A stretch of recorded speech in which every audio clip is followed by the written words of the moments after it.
Why hello there beautiful people and welcome to OTT.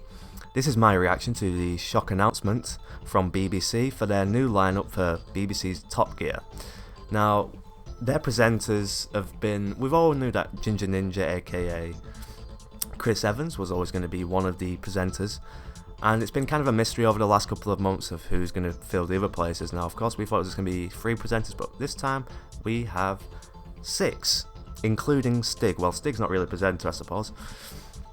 And the shock news for me in this is the fact that they picked someone that I already called this. In the intermittent period when Top Gear had broken up and they were just about to get bought by Amazon, through that entire period, I said if I was in the BBC's position and I was looking for a presenter to fill one of the shoes of the previous, one of the first choices for me would be, indeed, Chris Harris. Now, Chris Harris has been confirmed as one of the presenters. If you don't already know who he is and you want to get a bit of background on him, get a bit of a taste of what he might be like, is one of the Top Gear presenters, go check him out on YouTube. You can find him on my main page as one of my favourite channels. I have been watching him long before they found him for Top Gear. He's a very great guy, he's British, he loves drifting, and he always has a sense of fun about him, even though he's got quite a professional background when it comes to racing and etc. Now, speaking of experience and racing and backgrounds and etc., we have Eddie Jordan. You'll probably know him more from the F1 commentaries and presenting. He should fit in quite well. I don't know how this is all going to work like when it comes to, are they going to keep doing road trips and stuff like that, because some of these people I don't see working that well together, but you know, people like Chris Harris, for example, will settle in very easily. How Eddie Jordan will do, he'll be very professional and he'll be very, he's very good on camera. How he'll be for entertainment wise, we'll see. And one of the biggest names in this lineup that pretty much everyone would have heard of is Matt LeBlanc, the person who played Joey in Friends. He will also be in the British Top Gear as of 2016. I don't know how much they're paying him or how small a paycheck he's taking just for the exposure of this, but that is quite an amazing signing. How it's going to work in reality, who knows. Now, somebody that I also called, but I actually, to be honest, thought it was going to be Vicky Butler Henderson from the old 50s TV show, but unfortunately it's not her. Well, it's not really unfortunate, because this is still quite, I don't know how she's going to be for entertainment value, but we know she's a hell of a good driver.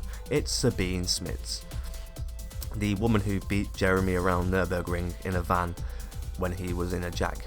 So yeah, the quality of her should be quite good. I can see more stuff happening between Sabine Smits and like Eddie Jordan and Chris Harris, like the actual really experienced drivers in the group to do pieces together. That could be quite interesting.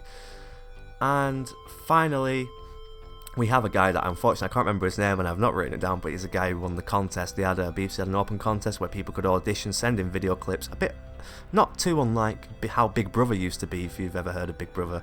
Everyone used to apply for that back in the day. And yeah, you just sent in, if I knew this I probably would have tried myself, but then, oh well. It's a great lineup. Quite frankly, I still don't get how it's going to work, especially with this sort of lineup. I mean, like I said already, Chris Harris, Eddie Jordan and Sabine Smits are quite a good trio, and then Chris Evans, Matt LeBlanc and the new guy, I don't know. Apparently this new guy is very funny and he's very well informed, and so I do hold promise for him. I don't know how it's going to go. I'm going to hold judgment till May in 2016 when we finally get the first episode in the new series with these new presenters, and we'll see if it's a new format or if they're going to tweak it. If they're going to stick to they can't stick to the old format with this sort of lineup. I really don't think that. You can't do. It's going to be very interesting. I don't know if I'll be making more videos on this subject, but I just really wanted to share this information. You can also go look on YouTube. I'll try and remember to put the links in the description to the announcement video from BBC Radio 2 and Chris Harris's channel you can already find on my homepage on OTT. So go check them out, and yeah, I'm a bit excited. Let's see how it goes. Let's hold hope for Top Gear yet. I mean, I'm not signing up to Amazon Prime to watch that. They better bring it out on DVD. Let's hope that BBC managed to resurrect one of the much-loved TV shows. And yes, thank you all for watching. I love you all as always. I'll see you in the next video. For now, goodbye.